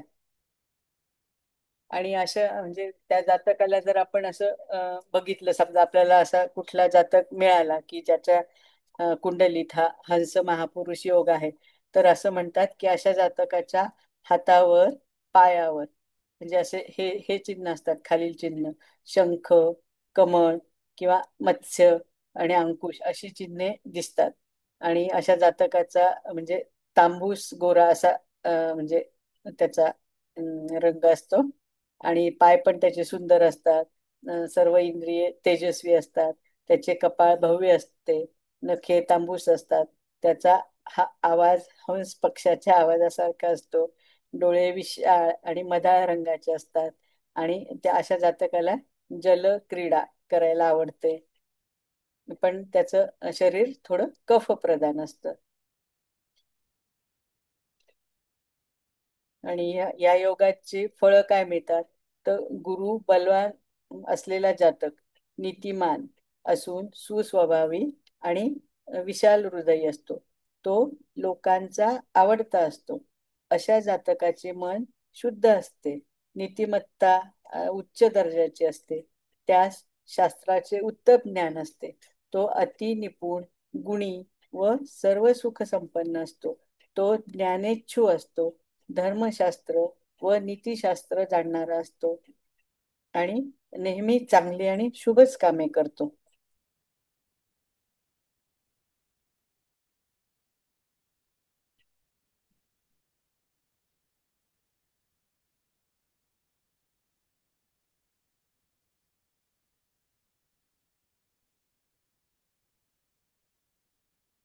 दुसरा एक आहे गजकेशरी योग.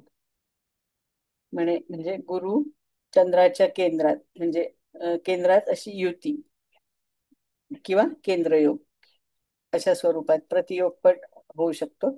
आणि त्याची फळे काय आहे, म्हणजे गजकेसरी योगाची अनेक नातेवाईक, उदार व नम्र स्वभाव, आणि असं काय म्हणजे असे मोठे मोठे खेडे किंवा गावे वसवणारा असा जातक असतो. आणि तिथे त्याचं म्हणजे अधिकार चालतो. म्हणजे पूर्वी नाही कसे जुन्या काळात जहागीरदार वगैरे असे लोक म्हणायचे, तसा असतो. आणि त्याची म्हणजे त्याच्या पश्चात पण त्याची कीर्ती, म्हणजे तो राहिला नाही तरी आपण म्हणतो ना, तर त्याची कीर्ती मात्र दीर्घकाळ राहते.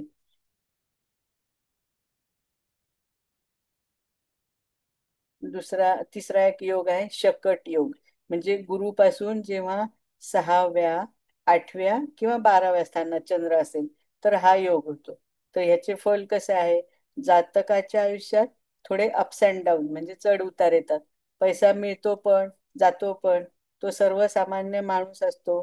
त्याची दखल घेतली जात नाही. त्यास पैशाची चणचण पण भासू शकते. एकाकी पण पडतो, दुःखी कष्टी होतो, थोडा हट्टी पण असतो. आणि नातेवाईक त्याचा तिरस्कार म्हणजे करणार म्हणजे करतात असं. आणि हे जास्त केव्हा दिसून येईल, तर चंद्र गुरु षडाष्टक योगात असेल तर हे वरचे म्हणजे मी जे सांगितलं ना तसं दिसून येईल. पण चंद्राच्या दशमात जर गुरु असेल तर जातक आपल्या आकांक्षा पुऱ्या करून घेण्यात यशस्वी होतो. तो धार्मिकतेने व नीतीने वागतो. श्रीमंत व धनवान असतो आणि लोकांमध्ये त्याच्या कार्याबद्दल असं कौतुक केलं जातं. आणि तो राजसचिव पण असतो, होऊ शकतो.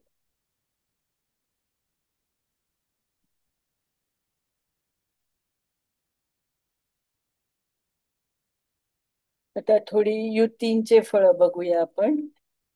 जर सूर्य आणि गुरु अशी युती असेल तर सकारात्मक फळे काय आहे, जातकाला आदर, कीर्ती, शासकीय पद, उच्च शिक्षण, आध्यात्मिक मार्गदर्शन चांगले मिळते. नकारात्मक फळे काय आहे, तर अशा जातकाचा अहंकार वाढू शकतो आणि तो असा स्वतःच्याच मतावर अडून, आपण काय आडियल असं म्हणतो ना, स्वतःच्याच मतावर अडून राहतो आणि वडिलांशी त्याचे संबंध थोडे ताणतणावाचे असतात. आणि जर चांगला झाला म्हणजे हा सूर्य गुरु योग म्हणजे चांगला, काही म्हणजे शुभग्रहांची दृष्टी आहे, असं राकेश म्हणजे राहू केतू शनी असे काही हे त्याच्यापासून त्याला म्हणजे त्याची दृष्टी नाहीये किंवा असं चांगला योग झाला असेल तर राजसत्ता आणि मान सन्मान मिळतो. आणि चंद्र गुरु युती तर गजकेश्री मी सांगितलंच आहे, त्याची सकारात्मक फळे पण जातक बुद्धिमान, भाग्यवान, दयाळू, प्रसिद्ध व्यक्तिमत्व असते. नकारात्मक फळे भावनांमध्ये असं म्हणजे भावनाच्या आहारी जातो तो आणि खूप असं घरगुती आणि अति प्रेमामुळे असं त्याच्या निर्णयात पण चुका होतात. आणि चांगला हा योग जर चांगला म्हणजे चांगल्या स्थितीत असेल तर जातकाला कीर्ती, संपत्ती, समाजात आदर मिळतो. आणि गुरु आणि मंगळ जर युती असेल तर काय होईल बघूया. सकारात्मक म्हणजे चांगल्या स्थितीत जर झाला असेल योग तर जातक नेतृत्व करणारा, ऊर्जावान, निडर आणि न्यायासाठी लढणारा असतो.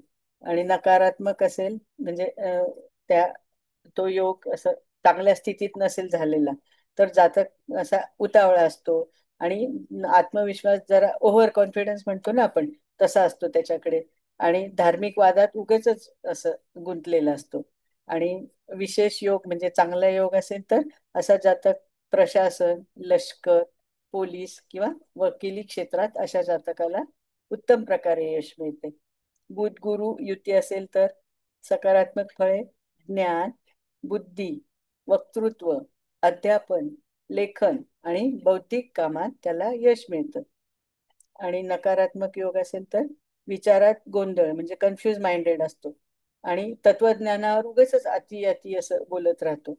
आणि हा योग जर चांगला असेल तर वाणीत त्याच्या गोडवा असतो, शिक्षक असतो किंवा असं सल्लागार या क्षेत्रात त्याला चांगलं यश मिळतं. शुक्र आणि गुरु युती असेल तर सौंदर्य, कला, आध्यात्मिक प्रेम आणि संस्कारयुक्त जीवन जगणारा जातक असतो. नकारात्मक फळ सांसारिक सुखांमध्ये गुंतलेला असतो, वैवाहिक जीवनात थोडासा गोंधळ असतो.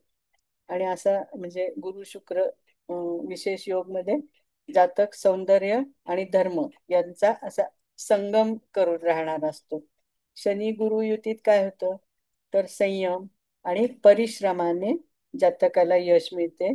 जातकाची बुद्धी व्यावहारिक असते आणि दीर्घकालीन नियोजन करणारा असतो. नकारात्मक फळ मंद गतीने प्रगती होती, जबाबदाऱ्या वाढतात आणि त्याला नैराश्य येण्याची शक्यता असते.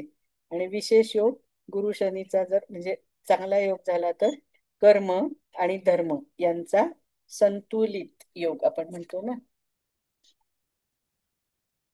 आणि राहू आणि गुरु युती याला चांडाळ योग पण म्हटले, पण याला पण सकारात्मक फळे आहेत. असा जातक आधुनिक ज्ञान म्हणजे मिळवण्याचा प्रयत्न करतो, संशोधन चांगल्या प्रकारे करतो, गूढशास्त्रात पण त्याची प्रगती चांगली होते. नकारात्मक फळ काय आहे, त्याला चुकीचा गुरु मिळतो, त्यामुळे त्याला ज्ञान पण चुकीचं मिळतं आणि मग तो धर्माविरोधी विचार करायला लागतो. आणि विशेष योगात काय होतं, कर्मानुसार फळ चांगलं किंवा वाईट दोन्ही प्रकारचं मिळू शकतं.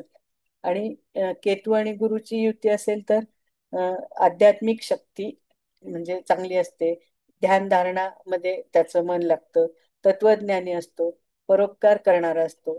नकारात्मक फळे त्याला सांसारिक उदासीनता येते, व्यवहारात तो नेहमी कन्फ्युज माइंडेड असतो. आणि विशेष योग म्हणजे चांगलाच योग म्हणावा लागेल तर गुरु केतूचा हा योग जेव्हा अगदी काय म्हणायचं आपण निष्कलंक असा असेल म्हणजे शुभग्रहांची दृष्टी असं राहू केतूंनी दृष्ट नाही असं असेल तर असा जातक मोक्ष मार्गाकडे पण म्हणजे मोक्ष मार्ग पण म्हणजे मोक्ष प्राप्त पण होतो आणि म्हणजे भौतिक सुखांपासून तो नेहमी असा अलिप्तच राहतो. म्हणजे आपल्याला मोक्ष कसा मिळेल असा सारखा विचार करतो आणि त्याने प्रयत्न केला तर त्याला मोक्ष प्राप्ती होऊ पण शकते.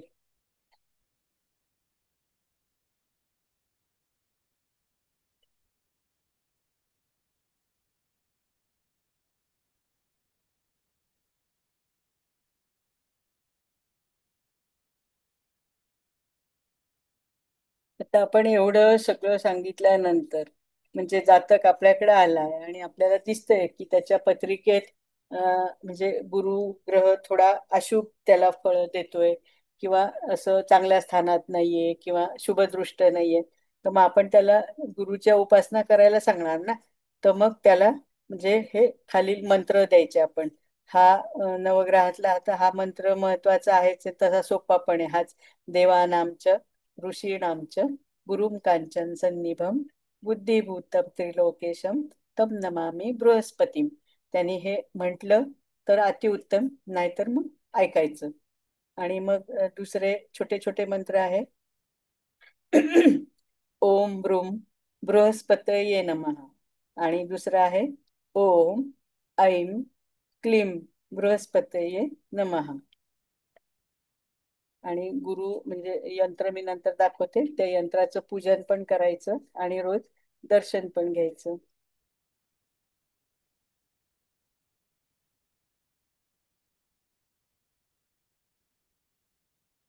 आणि ह्याच्याबरोबर अजून एक म्हणजे गुरु गायत्री पण मंत्र आहे. तो पण म्हटलं किंवा ऐकलं तर चांगलंय. तो तो गुरु गायत्री मंत्र आहे.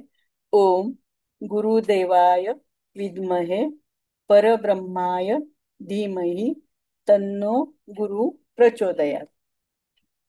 आणि मग रत्न म्हणजे गुरुचं पुष्कराज रत्न समजा अफोर्डेबल नसेल, थोडा महाग असतो ना पुष्कराज, तर मग उपरत्न टोपाज पण सांगितलं तर चालेल, पण पुष्कराज जास्त म्हणजे महत्वाचं आहे. तर ते सोन्याच्या अंगठीत घालायचं. केव्हा घालायचं? तो गुरुवारी सकाळी सूर्योदयापासून 1 तासाच्या आत म्हणजे गुरुच्याच होऱ्यात घालायचं. आणि ओम ब्रूम बृहस्पते नमः असं ह्या मंत्राने अभिमंत्रित करून मग घालायचं. आणि मग बाकीचे इतर उपाय काय आहेत? तर दर गुरुवारी उपवास करावा. सोने, हळद, केशर, पिवळे वस्त्र म्हणजे आणि असं हरभऱ्याची डाळ, पिवळी डाळ म्हणजे साखर, जमलं तर पुष्कराज किंवा टोपाज या रत्नांपैकी पण जर शक्य असेल तर ते पण दान करावं. आणि भारंगमूळ नावाची वनस्पती ताईतात घालून म्हणजे ताईतात घालून ते गळ्यात धारण करावं. आणि श्री स्वामी समर्थ यांचा पण म्हणजे जप रोज 108 वेळा केला तर चांगलंच आहे.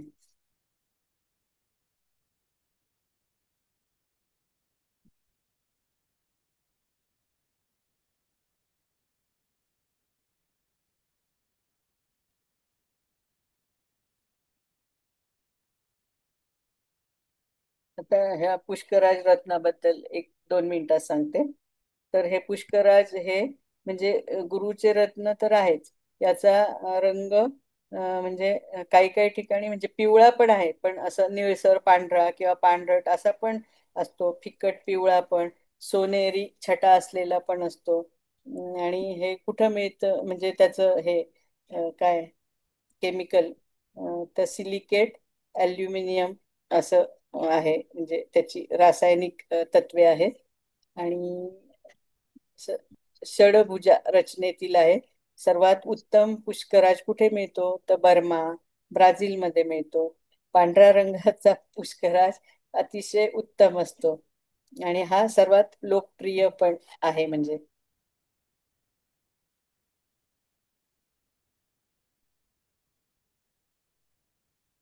पण शुक्राच्या लग्नाला मात्र हे रत्न अशुभ आहे, हे लक्षात ठेवावं. आणि ह्या रत्नाचे दैवी सामर्थ्य फायदे काय आहे? तर पुष्कराज रत्नात विलक्षण दैवी सामर्थ्य आहे.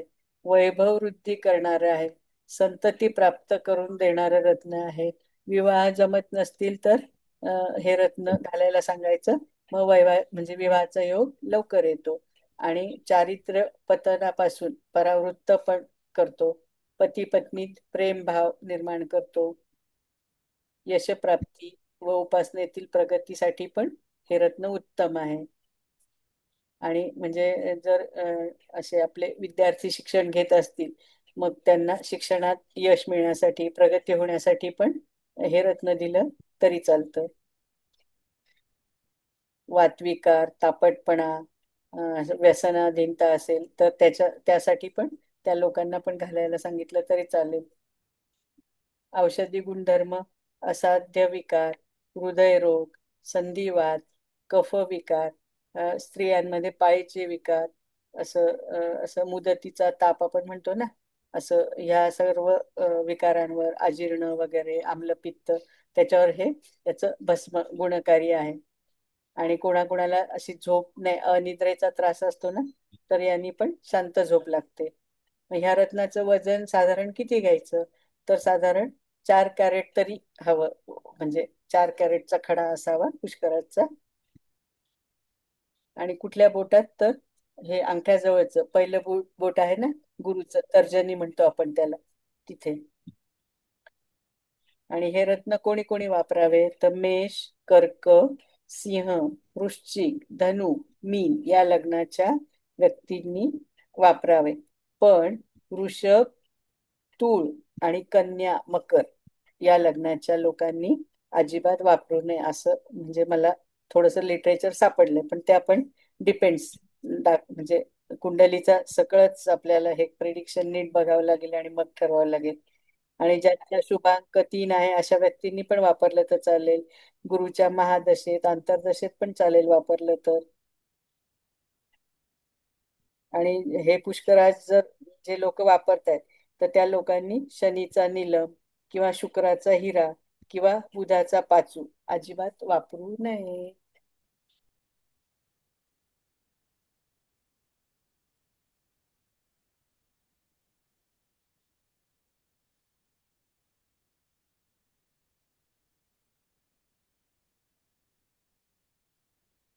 हे बघा, हा गुरुग्रह आपला.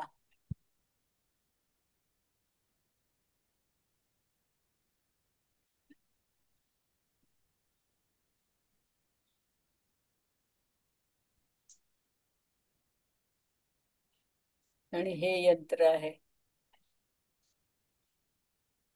असं 10, 5, 12, 11, 9, 7, 6, 13 आणि 8. तर ह्याची आपण अशी आडवी, उभी किंवा तिरपी कशी बेरीज केली तरी ती 27च येते. आणि ह्या सगळ्या अंकांची बेरीज केली तर ती 81 येते. म्हणजे 27 म्हणजे 2 + 7 9, आणि 81 पण 8 + 1 9 अशीच येते. तर हे आपण म्हणजे जातक समजा काहीच करणार नाही म्हटलं, तर ऍटलिस्ट त्याला हे पाठवायचं, त्याला सांगायचं ह्याचं झेरॉक्स काढ, लॅमिनेशन कर आणि जवळ ठेव. नाहीतर मग बाहेर असे गुरुचे यंत्र पण मिळतात पुष्कळ तांब्यावर वगैरे कोरलेले, ते जवळ ठेवायला सांगायचं. आणि म्हणजे ज्यांना विवाहात वगैरे अडचणी येतात, तर त्यांना म्हणजे आपल्या आंघोळीच्या पाण्यात हळद टाकून आंघोळ करायला सांगायचं.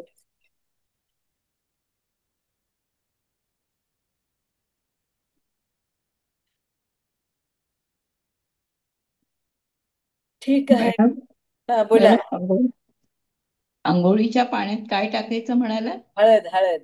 हळद. ओके. हा हा, हळद म्हणजे गुरुग्रहाला रिप्रेझेंट हो करते ना. हो हा. हो. आणि बरोबर असं आहे. पण चांगलंच आहे, म्हणजे आपल्याला गुरुबळ हो. वाढवण्यासाठी पण.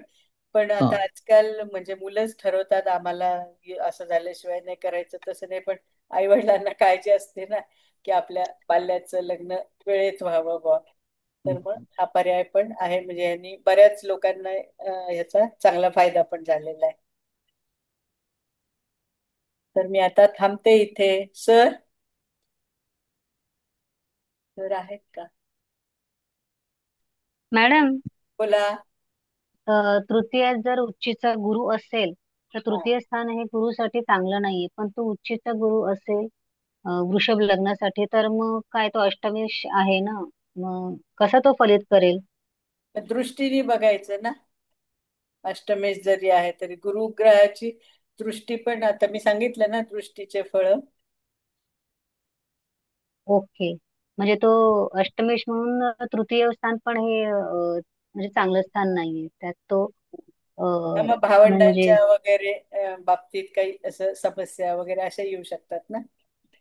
ओके, भावंडांपासून हे पण सुख पण मिळेल, हा, पण त्यांच्या बाबतीत हा. काही प्रॉब्लेम्स हो, पण असेल किंवा असं. याच्या जबाबदाऱ्या वाढू शकतात ज्या जातकाच्या कुंडलीत असा योग आहे ना. हा. हा हा हा. Okay okay. बाकी अध्यायाच्या दृष्टीने तो गुरु चांगला सांग कारण उच्चीचा आहे. हो, हम्म. सगळं ओके. एक हे मी कसं जनरल प्रेडिक्शन सांगितलंय. पण आपल्याला ज्यावेळेस आपण एखाद्या जातकाच्या कुंडलीचा पूर्ण अभ्यास कराल, मग फक्त गुरुच नाही ना, बाकी पण सगळं आपण बघणार ना, कसे हो, कसे दृष्टी योग काय योग, आहे काय सगळं. हा, शुभाशुभ ग्रह हा, लग्नाचे सगळं वगैरे. हो, असं बघणार. बरोबर मॅडम. ठीक आहे. तर मग thank you. Thank you sir, thank you all. कुठे सर आहेत की नाही की बंद करायचे? हॅलो. हा, धन्यवाद मॅडम, धन्यवाद. हा, थँक्यू. Thank you thank you. आहे कोण आणखी अभिप्राय द्यायचा तर द्या. मॅडम, लेक्चर खूप आता छान झालं. व्यवस्थित अभ्यासपूर्वक दिलं तुम्ही. आम्हाला सर्वकष माहिती मिळाली. तुमचे खूप खूप आभार आणि तुमचं आभार, खूप काही खूप नाही, आभार. अभिनंदन. थँक्यू. पण आपण सगळ्यांनीच आता आपण मॅडम सगळा अभ्यास नमस्कार करतोय. मॅडम. हा, बोला बोला. ऍक्च्युली तुमचं सगळेच लेक्चर छानच असतात म्हणजे विस्तृत आणि सविस्तर अभ्यासपूर्ण सखोल संपूर्ण गुरुग्रहाची व्यवस्थित इत्थंभूत माहिती तुम्ही आपल्या वर्गाला दिली त्याबद्दल खूप खूप धन्यवाद. थँक्यू. नमस्कार मॅडम. नमस्कार सर. थँक्यू. मॅडम, सगळ्या पत्रिकेमध्ये अगदी म्हणजे सगळी पत्रिका समोर उभी राहते. जेव्हा तुम्ही गुरुग्रहाचं सगळ्या गोष्टी सांगता, तेव्हा वेगवेगळ्या पत्रिकेतलं गुरुग्रहाचं भ्रमण कसं होईल, ते कुठल्या स्थानामध्ये, कुठल्या नक्षत्रात, या सगळ्याच गोष्टी उभ्या राहिल्या. म्हणजे एक साथ गुरुग्रहाचं सांगत असताना तुम्ही बऱ्याचशा पत्रिकांचा अभ्यास घेतला असं वाटलं. खूप छान लेक्चर झालं madam. Thank you so much. Thank you thank you. चला बंद करूया का आता सर? हा, ठीक आहे थँक्यू जसं मॅडम, तुम्हाला छान झालं लेक्चर.